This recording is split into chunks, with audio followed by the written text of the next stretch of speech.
Candidates from both the ruling BJP-led coalition and the opposition CPIM have officially filed their nomination papers for the upcoming Rajya Sabha by-elections in Tripura. On Wednesday, the returning officer for the polls, Soi Thui Fru Mog, accepted the nominations for the state's lone Rajya Sabha seat, which will be contested on September 3rd. The BJP-led alliance, which includes the Indigenous People's Front of Tripura and Tripura Motha, has fielded BJP State President Rajiv Bhattacharjee as its candidate.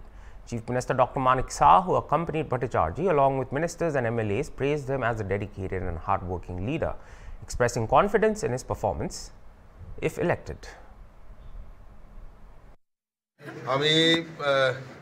আমাকে এত বড় পরিসরে কাজ করার সুযোগ করে দেওয়ার জন্য আমার দেশের যশস্বী প্রধানমন্ত্রী নরেন্দ্র মোদীজি, আমাদের রাষ্ট্রীয় সভাপতি আদরণীয় জেপি নাড্ডাজি, আমাদের গৃহমন্ত্রী অমিত ভাই শাহজি কে ধন্যবাদ জানাই যে আমার মতো এরকম ছোট কার্যকর্তাকেও এত বড় পরিসরে কাজ করার একটা সুযোগ করে দিয়েছে।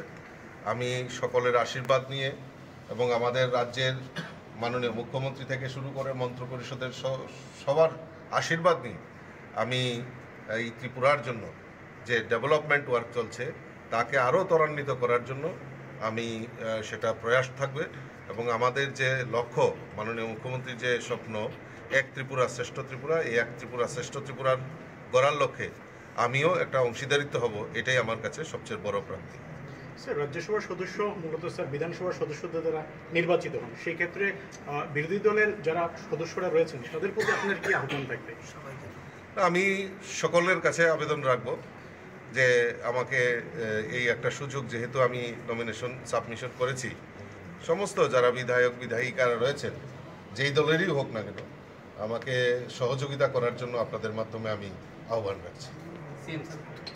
পার্টির তরফ থেকে এবং আমাদের সাথে এখন মোথাও আছে, IPF2 আছে, আমরা সবাই মিলে ভারতীয় জনতা পার্টির তরফ থেকে এবার রাজ্যসভার যে ভ্যাকেন্ট পোস্টটা আছে সেই পোস্টে আমরা ত্রিপুরা প্রদেশ বিজেপির মাননীয় সভাপতি শ্রী রাজীব ভট্টাচার্যকে মনোনয়ন দেওয়া হয়েছে এবং আমি আশা করি উনি কৃতিত্বের সাথে যেভাবে সভাপতিত্বের দায়িত্ব উনি করেছেন এবং আগামী দিন যখন উনি নির্বাচিত হবে নিশ্চিত যে ত্রিপুরা রাজ্যের জন্য খুব ভালো কাজ করবেন, সেটা আমি নিশ্চিত। এর জন্য আমি মাননীয় প্রধানমন্ত্রীজিকে এবং আমাদের রাষ্ট্রীয় অধ্যক্ষ জেপি নাড্ডাজি এবং অমিত শাহজিকে, আমাদের মাননীয় হোম মিনিস্টার, ওনাকে ধন্যবাদ দিচ্ছি।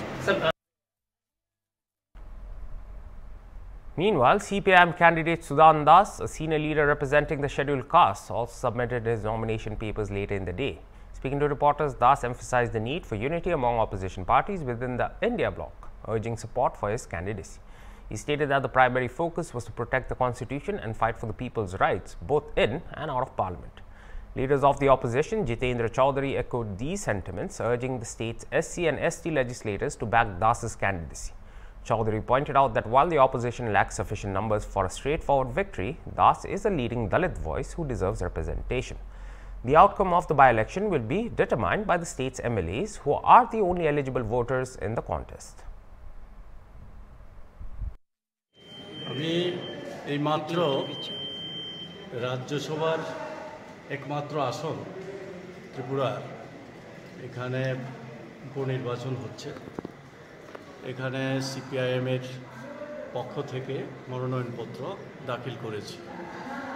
তো আমি এটা নিশ্চয়ই আপনারা সকলেই জানেন, আমাদের দেশের সংবিধান অনুসারে গণতান্ত্রিক ব্যবস্থার সর্বোচ্চ স্থান হচ্ছে সংসদ, তার লোকসভা এবং রাজ্যসভা। গুরুত্বর দিক থেকে দুটোই প্রায় সমমর্যাদা, কাজের সামান্য ব্যবধান থাকলেও এই রাজ্যসভাকে উচ্চকক্ষও বলে। এই ধরনের গুরুত্বপূর্ণ জায়গায় যাওয়ার জন্য ত্রিপুরা থেকে একটি আসনের জন্য এই নির্বাচন হচ্ছে। তো আমি সেখানে CPIM-এর পক্ষ থেকে মনোনয়নপত্র দাখিল করেছি। একই সঙ্গে আমি আশা করছি যে আমাদের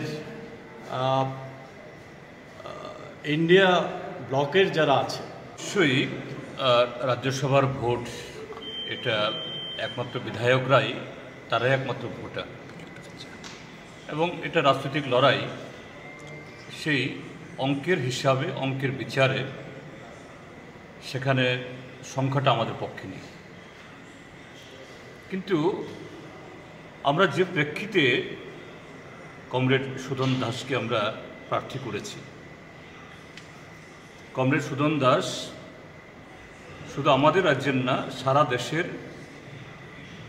দলিত অংশের মানুষের তাদের স্বার্থ রক্ষার ক্ষেত্রেতে একজন প্রথম সারির নেতা। সারা দেশে দলিতদের কণ্ঠস্বর, সারা দেশে আইনসভা বা তার বাইরে এটাকে সোচ্চার করার দিক থেকে তার রাজনৈতিক জীবনের শুরু থেকেই তিনি কাজ করছেন, পাশাপাশি গণতান্ত্রিক আন্দোলনেরও অন্যতম সৈনিক। তো সেই হিসাবে এই বিধানসভাতে এই দলিত বা পশ্চাৎপদ অংশের